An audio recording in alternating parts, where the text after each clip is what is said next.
નમસ્તે. આપણે ઘણીવાર એવું માની લઈએ છીએ કે સાક્ષરતા એટલે બસ કક્કો અને બારાખડી આવડી જાય એટલે પૂરું. પણ જરા વિચારો, શું સાચી સાક્ષરતાનો અર્થ આટલો જ છે? ના. સાચી સાક્ષરતા તો દુનિયાને સમજવાની અને પોતાના વિચારોને દુનિયા સામે મૂકવાની કળા છે. તો પછી જો કોઈ બાળકને વાંચીને સમજવામાં તકલીફ પડતી હોય તો શું કરવું? શું એને કલાકો સુધી પુસ્તકો સામે બેસાડી રાખવો એ જ ઉપાય છે? કદાચ નહીં.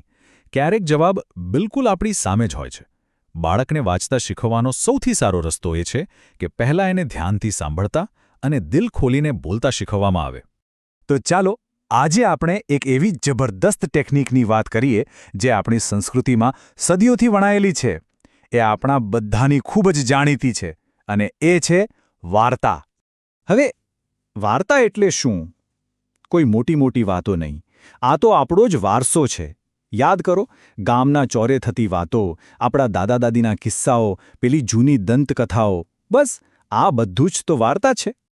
અને આને વાપરવી તો એકદમ સહેલી છે. જો ફક્ત 2 સ્ટેપ્સ. પહેલું, મજાની કોઈ વાર્તા કહો. અને બીજું, અને આ સૌથી અગત્યનું છે, જેવી વાર્તા પૂરી થાય તરત જ બાળકને કહો, ચાલ બેટા, હવે આ જ વાર્તા તું મને સંભળાવ. પણ આનાથી થશે શું? જરા વિચારો. જ્યારે બાળક કોઈપણ જાતના પ્રેશર વગર, પુસ્તકના પાના વગર વાર્તા કહે છે, ત્યારે શું શીખે છે? એ શીખે છે કે ઘટનાઓને લાઇનમાં કેવી રીતે ગોઠવવી, સારા શબ્દનો ઉપયોગ કેવી રીતે કરવો. આ બધી જ સ્કિલ્સ તને પરીક્ષામાં કામ આવવાની છે. એની સમજ અને બોલવાની છટા બંને સુધરી જશે.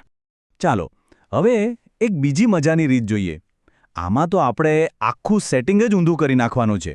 હંમેશા આપણે શિક્ષક બનીએ છીએ ને, બરાબર ને?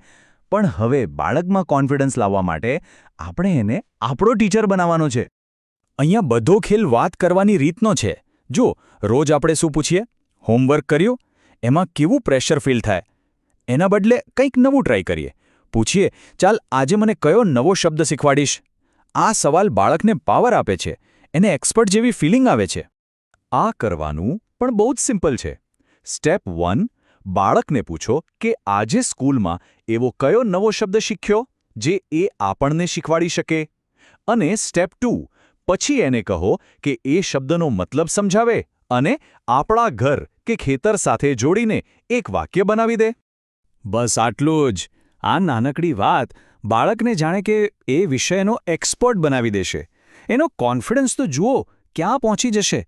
અને સૌથી મોટી વાત, સ્કૂલમાં જે શીખ્યું છે એ ઘોખણપટ્ટી નહીં, પણ રોજની જિંદગીનો ભાગ બનીને હંમેશા માટે યાદ રહી જશે. તો આપણે 2 રીત જોઈ. કેવી રીતે કરવું એ તો સમજ્યા. પણ હવે એનાથી પણ મોટો સવાલ, આ બધું કરવું શા માટે જરૂરી છે? આ બધા પાછળની સાચી ફિલોસોફી શું છે? એક વાલી તરીકે આપણો રોલ ખરેખર છે શું? તમે ઘડતર શબ્દ તો સાંભળ્યો જ હશે આપણા વડીલો વાપરતા.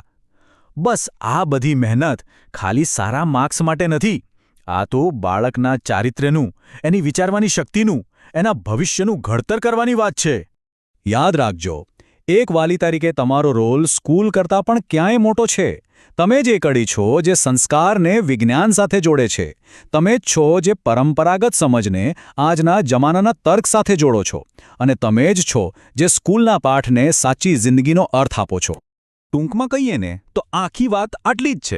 સ્કૂલ શીખવે છે કે કોઈ કામ કેવી રીતે થાય, પણ તમે એક વાલી તરીકે શીખવો છો કે એ કરવું શા માટે જરૂરી છે. તમે જ સ્કૂલ અને જિંદગી વચ્ચેનો સાચો સેતુ છો. સારું, તો આટલી બધી વાતો થઈ. હવે ખાલી સાંભળીને બેસી રહેવાનો કોઈ મતલબ નથી. હવે સમય છે કંઈક કરવાનો. ચાલો આ ચર્ચાને એક એવા સ્ટેપ સાથે પૂરી કરીએ જે તમે આજે જ લઈ શકો. આજે રાત્રે બીજું બધું જ ભૂલી જાઓ. કોઈ લેક્ચર નહીં, કોઈ શિખામણ નહીં. બસ બાળક પાસે જાઓ અને કહો કે એ તમને એક વાર્તા સંભળાવે. તમે સાંભળવાવાળા બનો અને એને વાર્તાકાર બનવાનો મોકો આપો. પછી જોજો કમાલ. જ્યારે આપણે એમને મોકો આપીએ છીએ ત્યારે એ કેવા ખીલી ઉઠે છે. અને હા, ભૂલતા નહીં, આપણા આગલા વિશ્લેષણમાં આપણે વાત કરીશું કે ગમે તેટલા નાના કે વ્યસ્ત ઘરમાં પણ એક જ્ઞાનનો ખૂણો કેવી રીતે બનાવી શકાય. તો મળીએ જ છીએ. હંમેશા યાદ રાખજો, વાલીપણું એટલે ભવિષ્ય માટેનો સેતુ બાંધવો. ફરી મળીશું.